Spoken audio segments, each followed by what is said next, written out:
à toi.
Une fois de plus encore, Père, nous te disons un grand merci.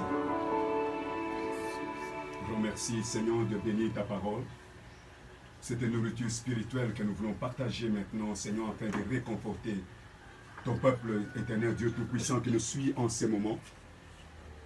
Qu'il soit béni, que cette parole le réconforte, le rend inébranlable pendant ces temps de détresse. C'est-à-dire, invoque-moi au jour de la détresse. Je t'exaucerai, tu me glorifieras. Merci.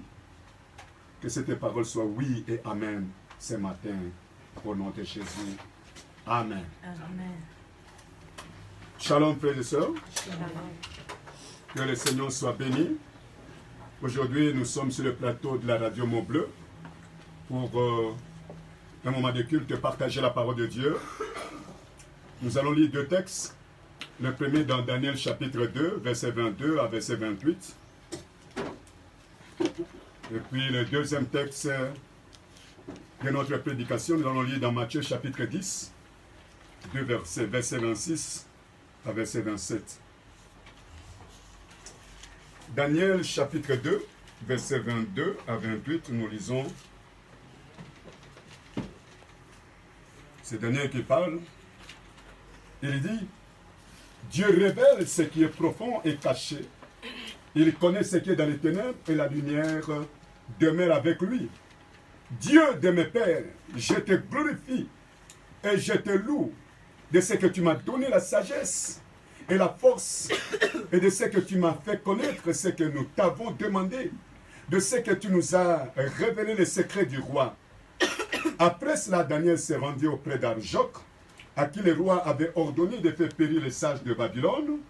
Il alla et lui parla ainsi: ne fais pas périr les sages de Babylone, conduis-moi devant le roi, et je donnerai au roi l'explication. Arjoc conduisit promptement Daniel devant le roi, et lui parla ainsi: j'ai trouvé parmi les captifs de Juda un homme qui donnera l'explication au roi.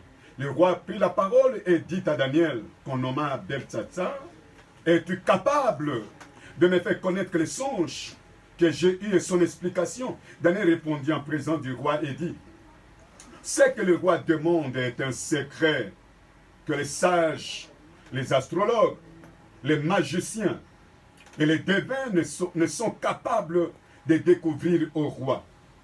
Mais il y a dans les cieux un Dieu qui révèle les secrets et qui a fait connaître au roi Nebuchadnezzar ce qui arrivera dans la suite de ton. Voici ton songe et les visions que tu as eues sur ta couche.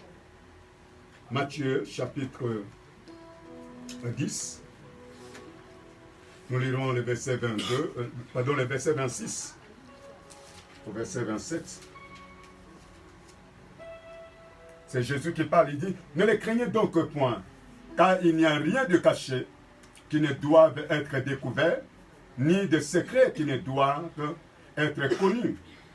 Ce que je vous dis dans les ténèbres, dites-le en plein jour. Et ce qui vous est dit à l'oreille, prêchez-le sur le toit. Amen. Amen. Ce matin, nous allons partager un thème très important intitulé « La tragédie ou les dangers du péché caché ». La tragédie ou les dangers du péché secret.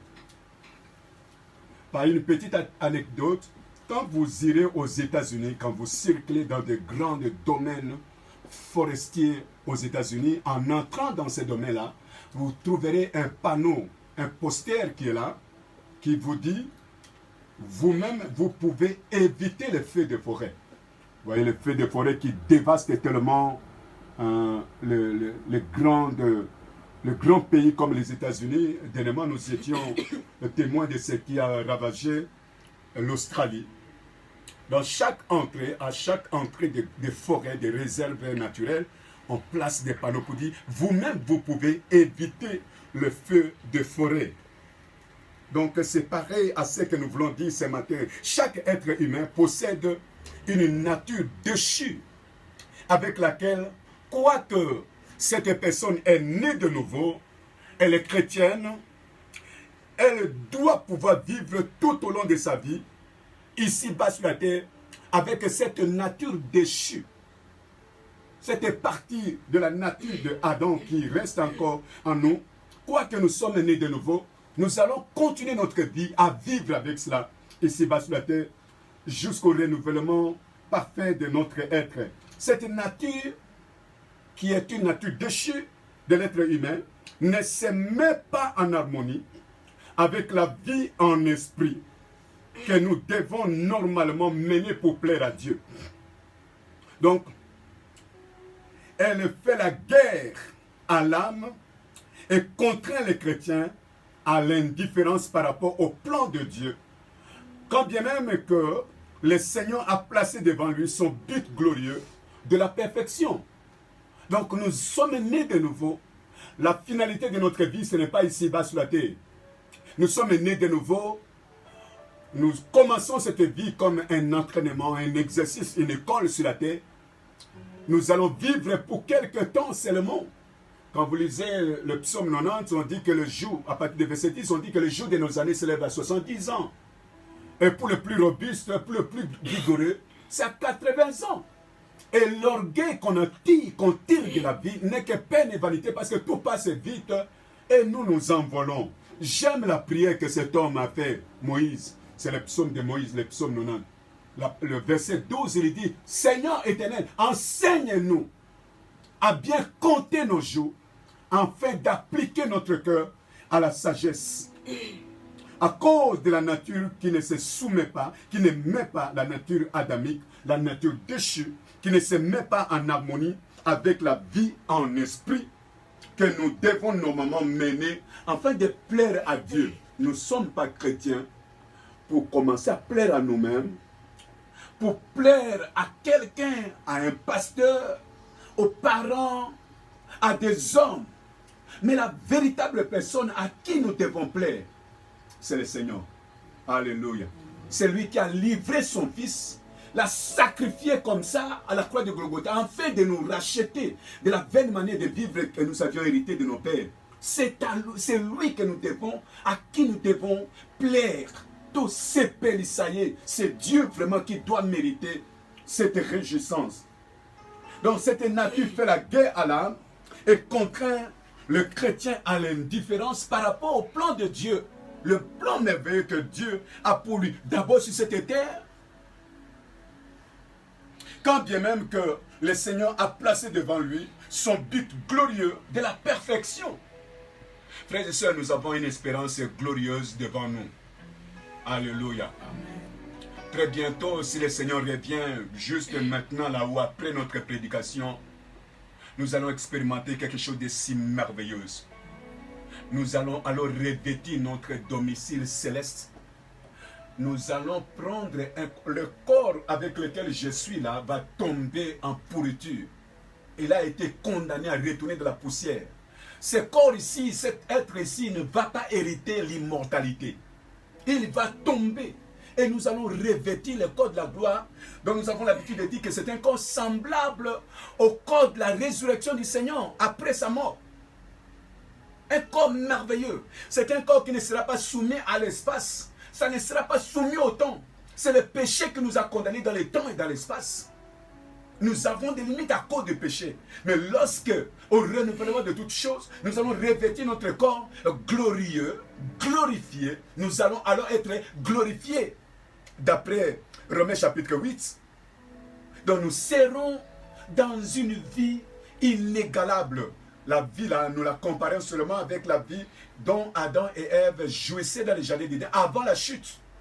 Ils étaient dans la félicité céleste. Dieu venait chaque soir s'entretenir avec eux, parler avec eux. Dieu a sa demeure au ciel, mais il fait de la terre son marchepied. Il vient de temps en temps se promener sur la terre parce qu'il aime les êtres qu'il avait créés à son image et à sa ressemblance. Je pense que si Adam et Ève n'avaient pas péché, peut-être qu'on n'aura pas l'adoration, je ne sais pas. On n'aura pas de culte, on n'aura pas de prière. Nous étions de la félicité. On parlait avec Dieu comme ça, comme un homme parle à son ami. Donc, c'est pour cela que vraiment nous devons parler de ces choses. C'est souvent pendant des temps sombres, pendant des temps de faiblesse spirituelle, que cette nature inférieure de l'homme l'éloigne de ce but que Dieu a placé dans sa vie. Pendant des temps de négligence spirituelle, quand quelqu'un ne prie plus, quand quelqu'un n'entretient plus sa vie spirituelle avec Dieu, s'il ne lit plus la parole de Dieu, s'il ne fréquente plus l'église, s'il ne suit plus des enseignements, s'il n'est plus enseigné, il continue à conduire sa vie avec des prétextes. Souvent, quand il n'est pas présent, il dit non, non, non, non, je suis présent en esprit avec vous.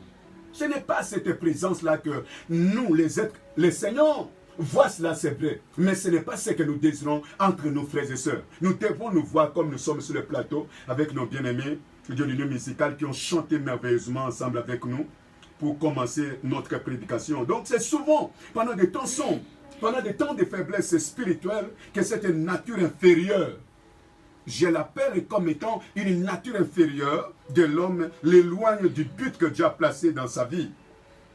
Et cette paresse non spirituelle dans la nature humaine constitue la première raison pour laquelle nous avons besoin des interventions du Seigneur dans notre vie.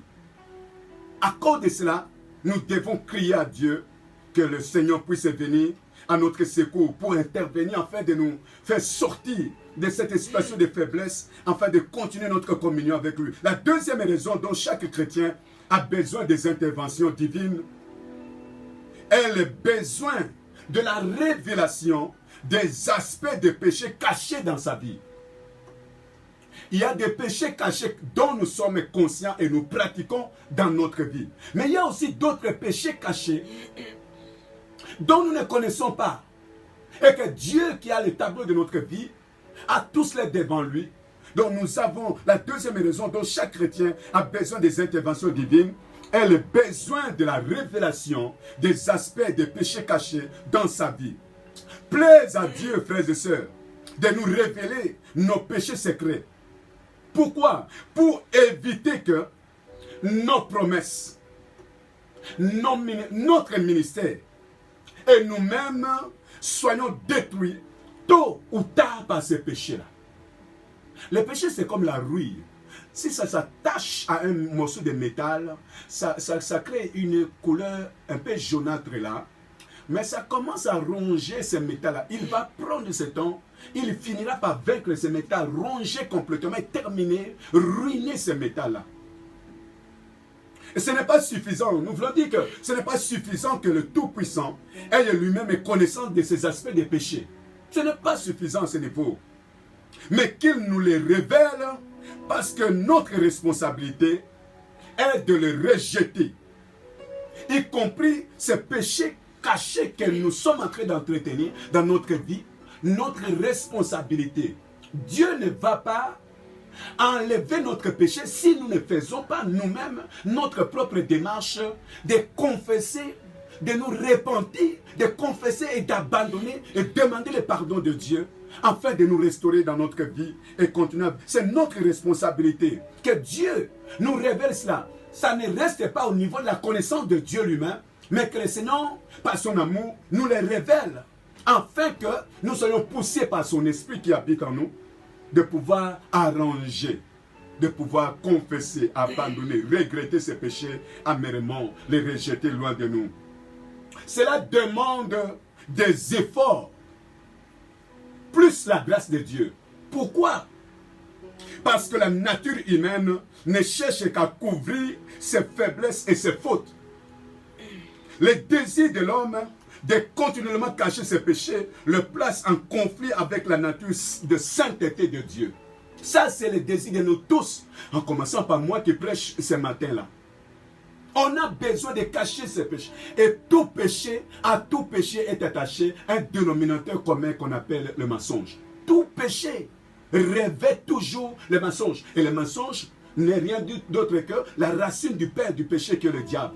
Donc, quand la Bible dit dans Jean que lorsque le diable profère des mensonges, il parle de son fond parce qu'il ne se tient pas dans la vérité. Et quand nous empruntons la voie du péché, c'est sa voie en fait que nous avons emprunté, la voie du diable. Nous n'allons pas vraiment nous mettre dans la vérité. Et chaque péché, il y a toujours, un péché est toujours pluriel à cause du mensonge qui l'accompagne. Donc, pourquoi? Parce que ça vient du diable et il alimente le péché avec le mensonge comme ça. Donc, le désir de l'homme de continuellement cacher ses péchés le place en conflit avec la nature de la sainteté de Dieu. Bonzambe ya nzambe ekokokanate ekosepilate namasumu nakat nabiso. On dit dans la Bible que Dieu, il aime les pécheurs, mais Dieu n'aime pas les péchés. Donc, si tu es pécheur, Dieu t'aime encore. Mais le péché que tu pratiques là, Dieu n'aime pas cela parce que ça ne concorde pas, ça ne s'accorde pas avec sa nature. Dieu nous a créé à son image. Nous avons une partie de la nature de Dieu en nous.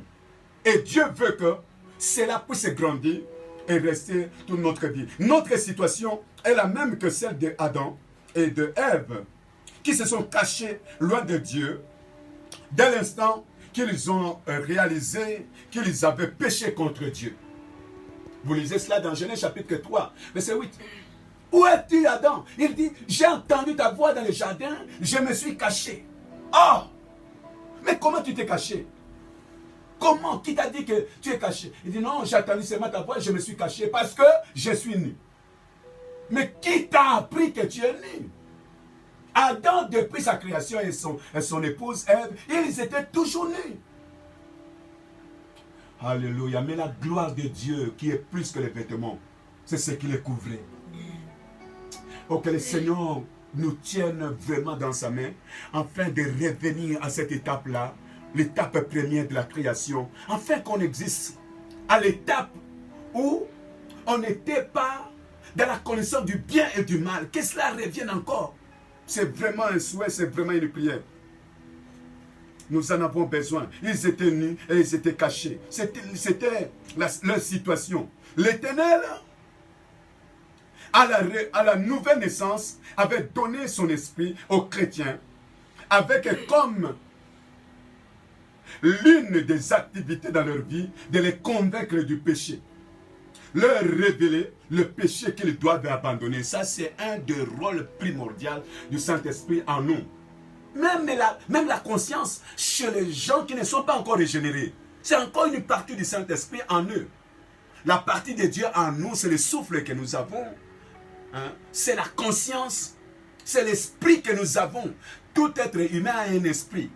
C'est seulement à la nouvelle naissance que notre esprit est régénéré, est renouvelé, est transformé. Mais les païens qui n'ont pas encore reçu Jésus comme Saint Sauveur, ils ont l'esprit. La voix de l'esprit là leur parle aussi. Donc je dis, l'Éternel à la nouvelle naissance avait donné son esprit aux chrétiens, avait comme l'une des activités dans leur vie de les convaincre du péché. de leur révéler le péché qu'ils doivent abandonner. Le mot révéler signifie enlever le couvercle. Vous voyez, les mamans sont là, les sœurs sont là, ils savent bien ce que je dis. Le couvercle, les marmites qu'elles utilisent à la maison. Quand on parle du verbe révéler, cela signifie enlever le couvercle. Tandis que le mot caché signifie garder secret en recouvrant. Garder secret en recouvrant ou bien en voilant ou en abritant quelque chose. Garder cela secret. Donc, c'est le geste que Adam et Ève ont fait après leur chute. Ils ont gardé secret ce qu'ils avaient commis comme péché. Et dans son plan merveilleux envers nous, Dieu essaye d'enlever le couvercle du péché de l'homme, alors que ce dernier tient de retenir ce couvercle toujours fermé.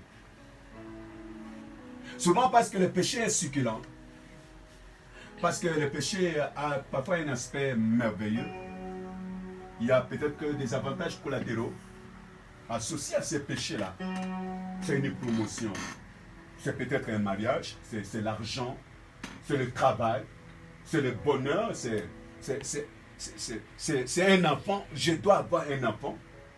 C'était un avantage. Mais pourvu que j'aille voir ces féticheurs, pourvu que je rencontre ces marabouts, je vais m'éclipser en secret la nuit, aller le visiter. Il y a un semblant de côté positif dans le péché, et c'est ces côtés-là que le diable embellit tellement et nous attire comme un appât, comme on place un appât sur la maison qu'on jette dans l'eau, dans la rivière, dans l'océan, dans le lac. Le poisson qui est attiré par l'appât ne voit pas la maison à l'intérieur, il ne voit pas. Il voit seulement qu'il y a un plat, il y a une viande, il y a un poisson qu'on m'a jeté ici. Je vais le prendre seulement. Mais à l'intérieur là-bas, il y a la maison qui va vraiment le tuer facilement comme ça. Il ne voit pas. Donc le péché, le diable embellit souvent le péché de cette façon-là. Oh non, voilà, tu es un jeune homme. Hein? Il faut quand même. Tu es une jeune femme. Tu es belle, tu es jolie. Tu n'es pas la seule, tu n'es pas le seul. Il y a beaucoup qui sont passés par là. Le pardon est là. Il y a d'autres personnes même qui marchent déjà avec leur propre pardon en poche. Nous, on a salango, on a senga pardon. Nous avons bolingo. Donc, dans son plan merveilleux envers nous, Dieu essaie d'enlever le couvercle du péché de l'homme, alors que ce dernier tient de retenir le couvercle caché. Le couvercle fermé, je vous l'ai dit, plusieurs personnages bibliques illustrent la réalité du ou des péchés cachés. C'est ce qui a fait malheureusement que le début de leur vie ou de leur ministère a été en grand contraste avec la fin de leur vie. C'était paradoxal. Début, c'est souvent merveilleux. Ils avaient pour la plupart bien débuté, mais ont terminé de façon très tragique. Cette parole-là, je ne l'adresse pas d'abord aux auditeurs, à toutes les auditrices qui m'ont, mais à tous les chrétiens qui me suivent en ce moment. Cette parole, je l'adresse d'abord personnellement à moi-même. Parce que je suis inclus, parce que je suis pasteur, parce que je suis chrétien, et que ces choses-là me guettent également. Donc ces gens, ces serviteurs de Dieu, ces servants de Dieu, avaient pour la plupart bien débuté, mais ont terminé de façon tragique. Nous savons que l'homme porte l'image de Dieu. C'est pourquoi on peut bien commencer au début avec Dieu, parce que tout est encore intact. Il y a encore la crainte de Dieu. Il y a encore le désir de rechercher Dieu. Il y a encore la peur. On n'est pas vraiment capable d'être ce que Dieu veut que nous soyons. Au début, tout le monde, nous tous, quand on commence, on tremble. On tremble. J'ai devant moi des chants. Il y en a qui sont parmi eux. Chaque fois qu'on les programme comme modératrice du culte là, Le dimanche matin, vers 7 heures, on vient dans mon bureau, papa, tiens ma beaucoup. Cette crainte-là est très importante dans la vie. Je souhaite qu'à partir de moi-même et que chacun de nous, selon les responsabilités auxquelles Dieu nous appelle, que cette crainte demeure toujours. Amen. Alléluia. Que cela reste gravé dans notre... Que nous soyons toujours petits comme Jean-Baptiste qui disait que je diminue, que je m'efface et que celui-là soit vu. Qu'il s'élève et que je puisse disparaître. Alléluia. Qu'on soit toujours animé de cet esprit, de ces sentiments, que je suis rien. Je vais me tenir devant les gens. Je vais prêcher la parole de Dieu. Je vais annoncer la parole de Dieu. Je vais conduire le culte. Je vais conduire la prière. Seigneur, j'ai besoin de toi. Seigneur, et à ce moment-là, ça nous pousse à confesser les péchés, à abandonner, à revêtir la nature de Dieu. Donc l'homme porte l'image de Dieu. C'est pourquoi il peut bien commencer. Mais dès l'instant où l'entretient et cache des péchés secrets sans s'en repentir, il finira par détruire sa vie. C'est comme le cas d'une maladie non diagnostiquée, ni soignée ou mal soignée. Quand quelqu'un a une maladie, qui ne veut pas se rendre à l'hôpital, sa finalité c'est qu'il se prépare déjà à sa mort. Et malheureusement, aujourd'hui, les gens se sont habitués avec l'automédication.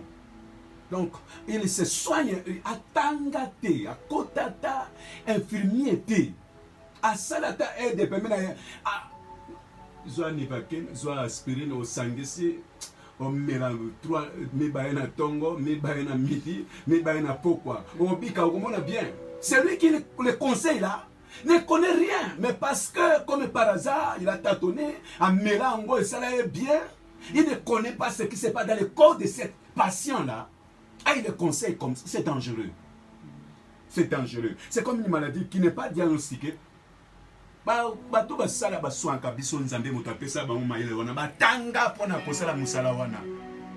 faut le voir. Il faut le voir. Si tu as la foi des miracles, alors cherche la foi de Dieu dans la prière et Dieu te guérit parce que la guérison fait partie des miracles qui doivent accompagner les chrétiens chaque jour dans leur vie. Amen. Que ce soit pour eux-mêmes, que ce soit pour les gens pour qui ils prient. Donc les miracles, et là, si on a foi, je vais entrer en prière, en jeûne peut-être, prier jusqu'à ce que... Donc, si ces péchés, si on continue à entretenir ces péchés cachés et secrets sans s'en repentir, il finira par détruire sa vie, la vie de la personne. C'est comme le cas d'une maladie non diagnostiquée, ni soignée ou mal soignée. Des conducteurs de brebis tels que je suis devraient prendre bonne note de cette vérité que nous sommes en train de prêcher ce matin. Pourquoi?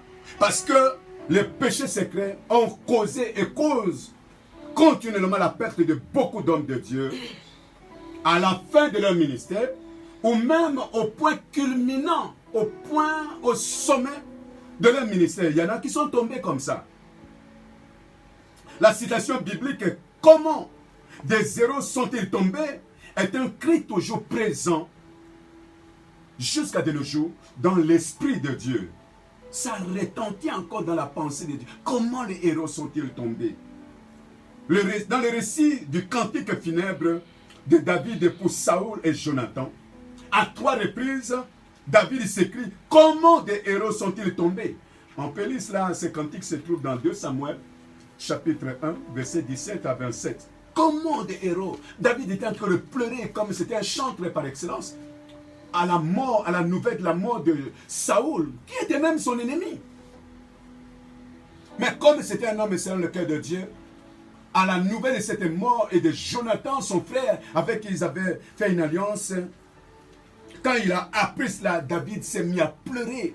Et il chantait, il composait un cantique, il chantait un cantique funèbre sur le décès, sur la mort de Saoul et Jonathan. Et à 3 reprises, il dit, comment des héros sont-ils tombés?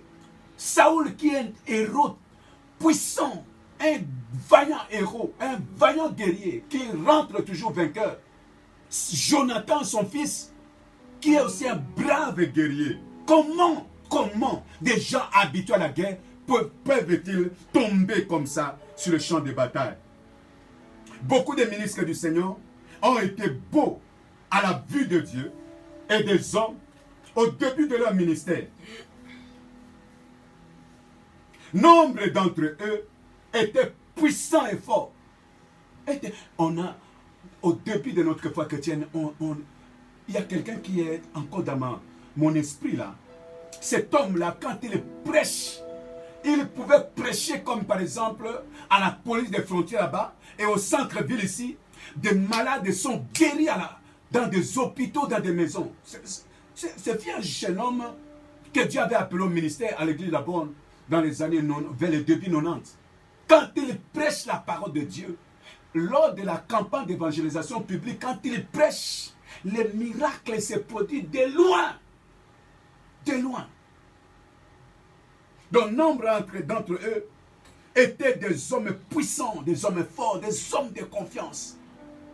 Lorsque seulement ils prêchent, même quand vous les suivez à la radio, à la télévision, vous tremblez là où vous êtes. Je ne vais pas donner des exemples ici, parce que moi-même, je suis dans la course. Je ne sais pas comment je vais terminer. J'en rappelle vraiment au soutien, au secours, à la grâce du Seigneur. Donc ils étaient puissants et forts. Cependant, malheureusement, beaucoup de leurs grands exploits se sont soldés dans la ruine et la honte. Impossible de retrouver la confiance perdue. Vous savez, nous sommes des gens, des hommes de confiance. Nous les pasteurs, nous les serviteurs de Dieu, nous les servants de l'Éternel. Nous sommes des hommes, des gens sur qui les gens font confiance. La confiance dont les gens nous font là n'est rien d'autre que la foi. Nous faisons foi à Dieu, mais nous plaçons aussi foi dans les hommes de Dieu. C'est comme quelqu'un, quand il va à l'hôpital, il sait que si je vais à l'hôpital et que je rencontre tel médecin, en tout cas, il y a la solution. Demain, les fidèles nous font confiance comme ça. Il a des problèmes, il a des difficultés. Les mauvais esprits l'ont dérangé. Il s'est dit, quand je vais rencontrer les pasteurs Boutou, franchement, quand il va prier avec moi, j'aurai la solution. Mais dès que vous perdez cette confiance-là, on dit que la confiance est plus facile à perdre qu'à préserver. C'est facile. Et bunga, et zalaka penza, susceptible de se perdre que de le préserver. C'est un examen, c'est une école pour nous tous. Impossible de retrouver, la confiance est perdue. Pourquoi? L'une des raisons principales de cette ruine, c'est qu'ils n'ont pas abandonné leur péché secret lorsque le Saint-Esprit le leur révélait. Quand le Saint-Esprit parle là, il y en a d'autres qui les font taire avant d'Adam. C'est l'exemple de Moïse avec Pharaon. Moïse venait devant Pharaon, faisait des miracles extraordinaires par la main du Seigneur. Pharaon était frappé, son père était frappé, il était touché. Il dit non, pardon Moïse, prie pour moi, je ne ferai plus ça. Quand on prie, qu'il voit que ça change, il endurcit son cœur. Et Moïse a fait cette démarche, c'est exactement ce que le Saint-Esprit fait. Mais il y a une limite dans la démarche du Saint-Esprit aussi, l'endurcissement. Quand nous nous endurcissons et que le Seigneur vient toujours vers nous et que l'endurcissement devient notre habitude, faisons attention. Quand le Seigneur va prendre la clé lui-même et qu'il vous endurcit, c'est fini. Il n'y aura plus possibilité de retourner. Pendant que vous vous endurcissez et que vous entendez cette parole, en tout cas que le Saint-Esprit vous aide à revenir sur ce point, parce qu'il y a un degré auquel Dieu lui-même va prendre. Quand vous lisez cette confrontation entre Moïse et Pharaon dans le livre d'Exode, dans le premier fléau, on dit que Pharaon endurcit son cœur. Et Pharaon endurcit son cœur. Et Pharaon endurcit son cœur. Vers le 7e fléau là-bas, on dit que l'Éternel endurcit le cœur de Pharaon. Ça, c'est une position de non-retour. Quand nous atteignons cela, vraiment, c'est un grand danger. Grand danger.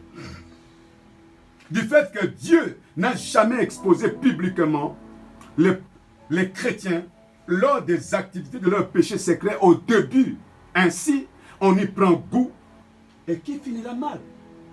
L'Éternel est tellement amour, quand nous péchons là, quand moi je pêche, quand je tombe dans le péché, le Seigneur par son amour ne m'expose pas.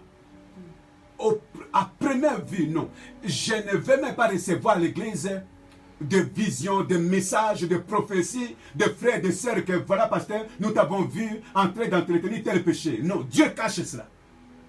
Et on dit dans le proverbe que la gloire de Dieu, c'est de cacher les choses.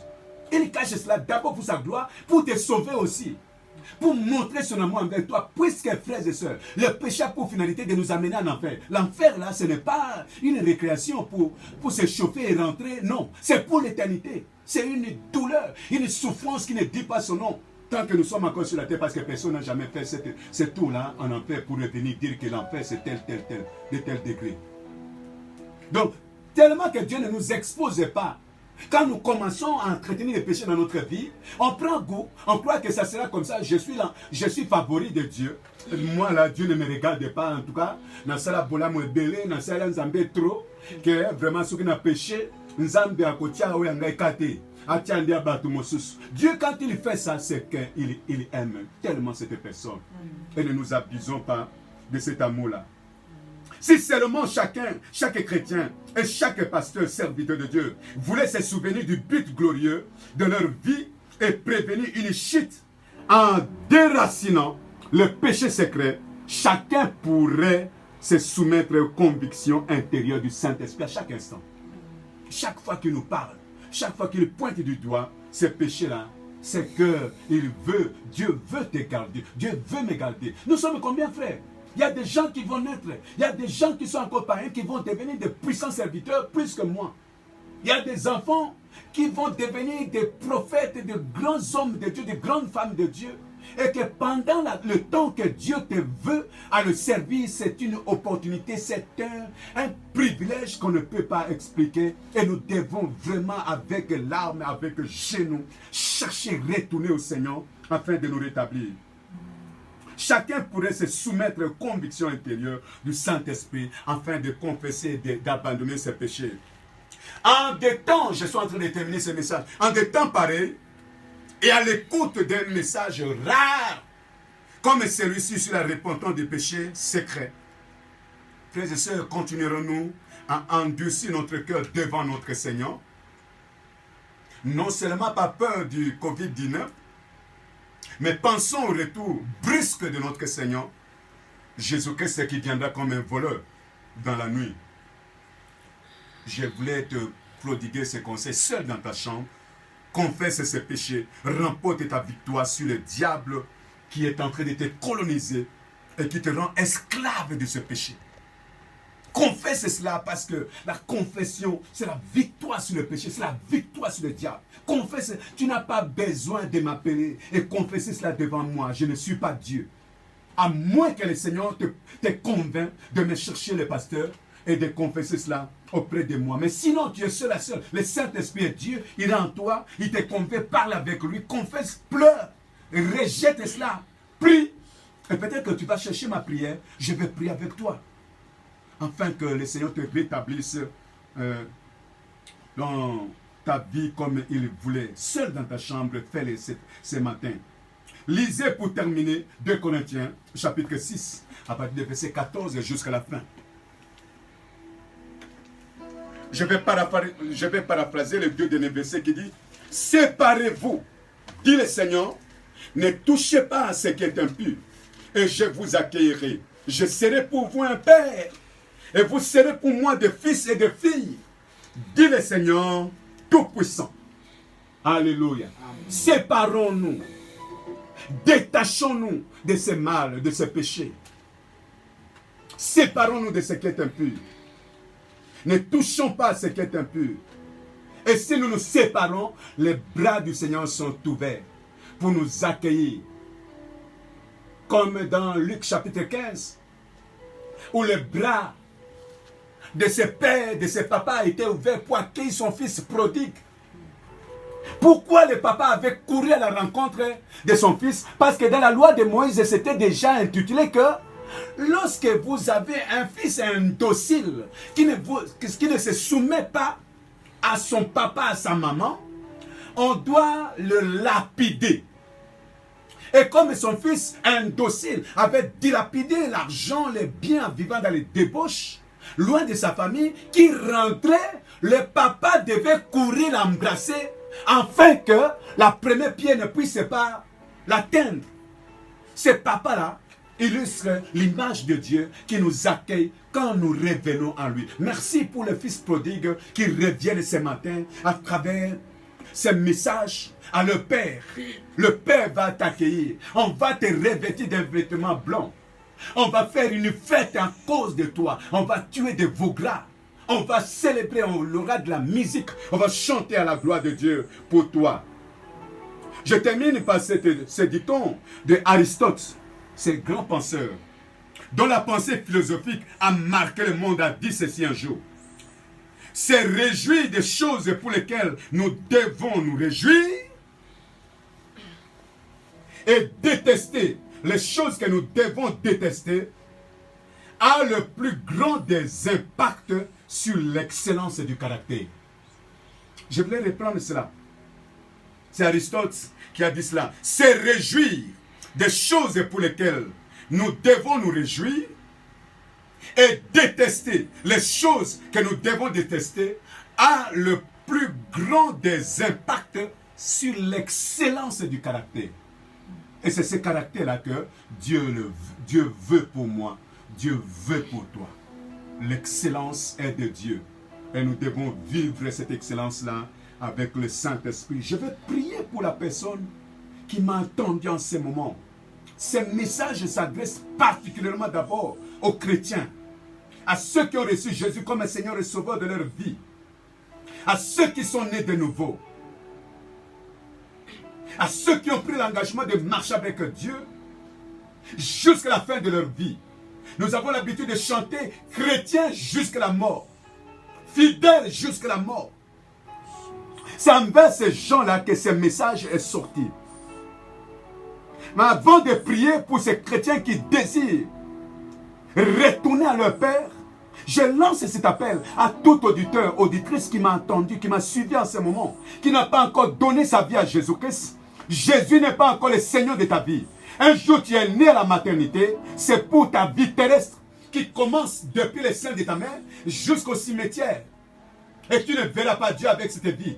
Mais il te faut une nouvelle naissance qui consiste dans Romains chapitre 10, versets 9 à 10, qui décrit en disant, si tu confesses de ta bouche le Seigneur Jésus, et si tu crois dans ton cœur que Dieu l'a ressuscité des morts, tu seras sauvé. Quand c'est en croyant du cœur qu'on parvient à la justice et en confessant de la bouche qu'on parvient au salut. Tu veux être enfant de Dieu. Tu veux que ton nom soit inscrit ce matin dans le livre de vie. Fais cette prière avec moi. Répète cette phrase, chaque phrase que je vais dire. Seigneur Jésus, tu es le Fils de Dieu.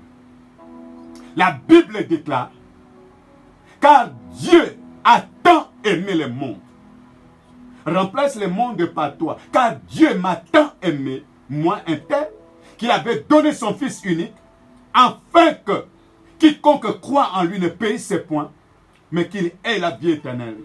Jésus, j'ai entendu ta parole. J'ouvre mon cœur. Je prends la décision. Je t'invite dans mon cœur. Sois mon Seigneur personnel. Deviens mon sauveur maintenant. Que je sois enfant de Dieu. Fais-le maintenant, Seigneur. C'est dans le nom de Jésus que je prie ainsi pour toi. Amen. Sur ce plateau, j'avais expliqué, j'avais donné les conséquences, j'avais donné les avantages. Quand quelqu'un reçoit Jésus-Christ comme Seigneur et Sauveur de sa vie, il devient une nouvelle création. 2 Corinthiens chapitre 5, verset 17 dit, il devient une nouvelle création. Les choses anciennes sont passées. Voici, toutes les choses sont devenues nouvelles. Il y a effacement de tout péché instantanément. Et à partir de maintenant, que tu commences une nouvelle vie, quand tu tombes dans le péché, tu confesses cela. Amen. Et je lance un deuxième appel à ces chrétiens, à ma soeur, à mon frère, qui m'a entendu, qui m'a suivi avec passion. Que tu te retrouves dans un péché quelconque, que tu cajoles, tu entretiens cela. Répands-toi. Je ne suis pas ton juge. Je suis un simple moyen de réconciliation entre Dieu et toi. Selon 2 Corinthiens chapitre 5, versets 17, 18, 19. Que nous avons reçu le ministère de réconciliation. Nous faisons l'œuvre des ambassadeurs de Jésus-Christ. Nous représentons le royaume des cieux sur la terre, réconciliant les hommes, les êtres humains avec Dieu. Tu es à genoux, je ne sais pas. Tu es assis, tu es debout, tu es avec l'arme. Je t'amène au Seigneur. Dans l'évangile de Jean, au chapitre 9, le Seigneur déclare, je ne mets point dehors. Chapitre 6, je ne mets jamais dehors tout celui qui vient à moi. Il a dit, venez à moi, vous tous qui êtes fatigués, chargés, et moi je vous donnerai le repos. Seigneur, j'amène ces bien-aimés. Peut-être c'est un serviteur qui est aussi touché. Seigneur, je l'amène à toi. Pardonne ses péchés cachés, secrets. Libère-les, notre Père, mon Dieu, de cette prison. Et que la lumière du Saint-Esprit l'éclaire. Je te prie de renouveler ton esprit en lui, de le remplir de ta puissance. Saint-Esprit, révèle de ta puissance.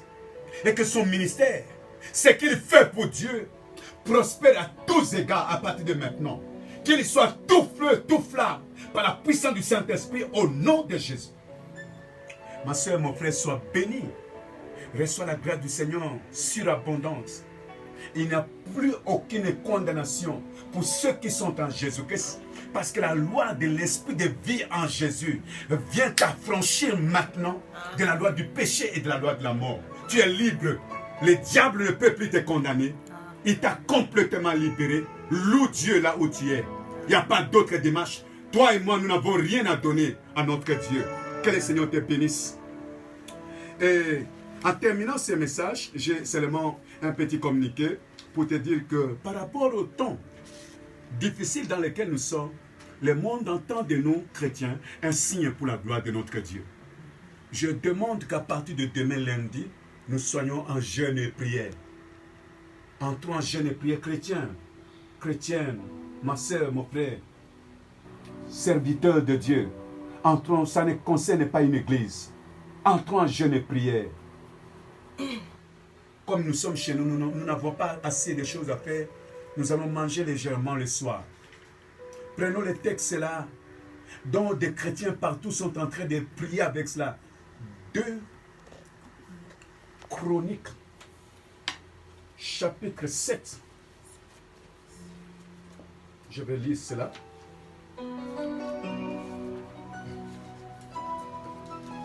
Deux Chroniques, chapitre 7.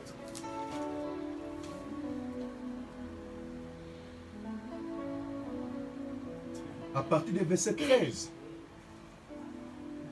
jusqu'au verset 15, je lis cela, il est dit, quand je fermerai le ciel et qu'il n'y aura point de pluie, quand j'ordonnerai aux sauterelles de consumer le pays, quand j'enverrai la peste parmi vos peuples, comme nous sommes en train de vivre maintenant, la peste du coronavirus, si mon peuple sur qui est invoqué mon nom s'humilie, prie,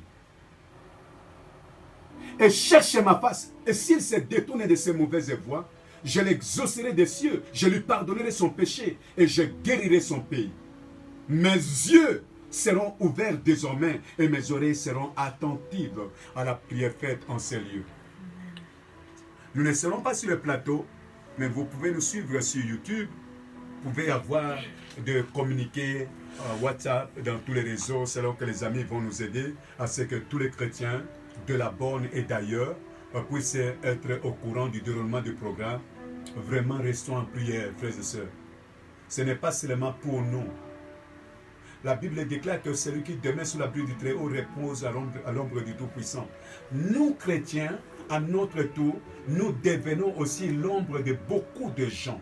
Je l'ai tiré de 1 Corinthiens chapitre 7 qui dit que un mari non croyant est sanctifié par une femme croyante, ou une femme non croyante est sanctifiée par un mari croyant. Cette sanctification n'amène pas quelqu'un au ciel, mais c'est en guise de protection.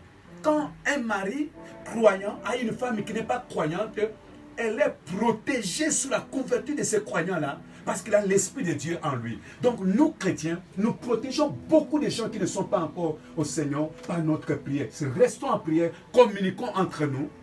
Ces passages-là, transmettez dans tous les groupes que vous avez, afin que nous puissions être en prière. Et je demande à tous les chrétiens qui ont suivi cette prédication, l'évangélisation, elle est gratuite. Non, pardon, l'évangile du Seigneur est gratuit. Mais l'évangélisation, ce travail, c'est payant. La Bible déclare dans Galates chapitre 6, verset 6, à celui à qui on enseigne la parole de Dieu, qu'il fasse part de tous ses biens à celui qui enseigne. Donc, pour que nous gardions cet espace sur le plateau, nous avons besoin de dons. Nous avons besoin des offrandes. Comme on le donne régulièrement à l'église, tu envoies ton offrande au 081 par M-Pesa 519 48 36 081 519 48 36 ou au 0 par RTMan au 097 233 85 85. Portez-vous bien. Le Seigneur revient bientôt. Et s'il ne revient pas aujourd'hui ou demain soir ou demain matin, le soir de demain, nous allons nous retrouver de 18h à 18h30. Chaque jour sur ce plateau, nous sommes ici chaque jour de 18h à 18h30. Jeudi, c'est de 17h à 17h30.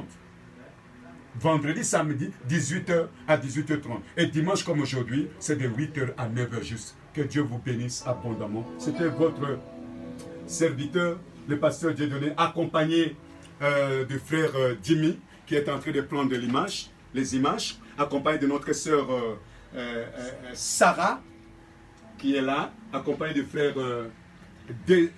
Désiré, André, voilà, notre sœur Rachel, maman Ornella, ce sont eux avec le frère Michel qui nous ont accompagnés avec ces merveilleux cantiques.